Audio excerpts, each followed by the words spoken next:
पहले तुहानू मैं विखावा छट्टा। ए है जी छट्टा, ए चेक करो। ए पहले इन्हें छट्टे का रिजल्ट है। हुण मैं तुहानू विखावा, यह जंग सरगोदा रोड। इस टाइम चेक करो कि टोटल ही इसनू छट्टा दिता गया। अगर ये छट्टे वाला काम करना है तो बनाया क्यों है? करोड़ा करोड़ा रुपये की ग्रांटा और तुसी छट्टे दे के जाया कर रहे हो। साढ़े करोड़ा रुपये एक टोकरी का छट्टा दे के उड़ा रहे हो। और खुदा दा खौफ करो, ये मेन सरगोदा रोड है, ये जंग का बड़ा शालीमार दा अपना जाती रोड है। ते ए रोड दा हशर केड़ा साथों इंतकाम लै रहे हो? केड़ी शायद असी पीटीआई नू वोट दिता, वो गलतियां साडे कोल, वो अज असी बदले पा रहे हैं कि तुसी चेक करो छट्टा वेखो और तबाह कर दिता तुसी इस रोड नू। ठीक है, एक हफ्ते बाद सारा जंग दा मीडिया आके इसनू चेक करे और दोबारा रिजल्ट ये आके वेखे। और वो इंजीनियर, वो हाईवे वाले अफसर जेडे इसके जिम्मेदार हैं, एक हफ्ते बाद इंशाल्लाह उन्होंने खिलाफ एप्लीकेशन ये मीडिया वाले खुद देसे आखसन कि इन नज़ारे गलत किया है।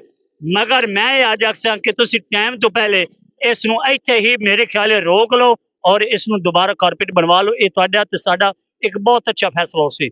और इस टाइम जिहड़ी हालात है तुसी खुद वेखदे पे हो। और ए तोड़ तक ए चेक करा, ए बिलडोजर फिरदा वा कारपेट ते बिलडोजर की लोड़ नहीं पौंदी, मशीनां ही एक बारी फिरदियां।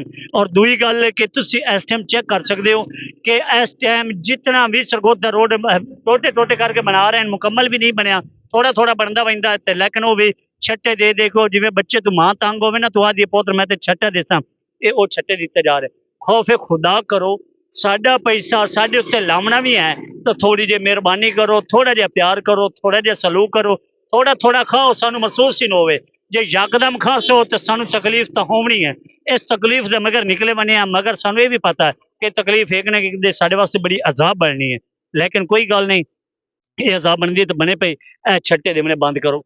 ये मैं रिक्वेस्ट करसा डीसी साहब, आ एक दफा इतने लाजमी विजिट कर, चेक कर कि इस रोड के उत्ते जो छट्टे दिते जा रहे हैं ये बंद होंगे नहीं या नहीं होंगे। अगर नहीं होंगे तो असी मोहतरमा जी साड़ी वालदा साहबा मरियम निवाज साहबा, असी ओदे को जसा है उत्थे जाके ओदी मिन्नत करसा है कि मैडम साहबा साडे जंग च आके सिर्फ चेक कर, आके वेख साडे हर रोड नू छट्टा दिता जाता। कोई इतनी कावड़ इतना गुस्सा है कि हर रोड ते छट्टा, हर रोड ते छट्टा, हर रोड पटिया जाता, अगों अगों बनाए जाते, पिछू पिछू पट्टी जाते, पता नहीं केड़ा केड़ा खाई जाता है। सानू इस गल का कोई पता नहीं, खाते जरूर जाते करोड़ों के विचों।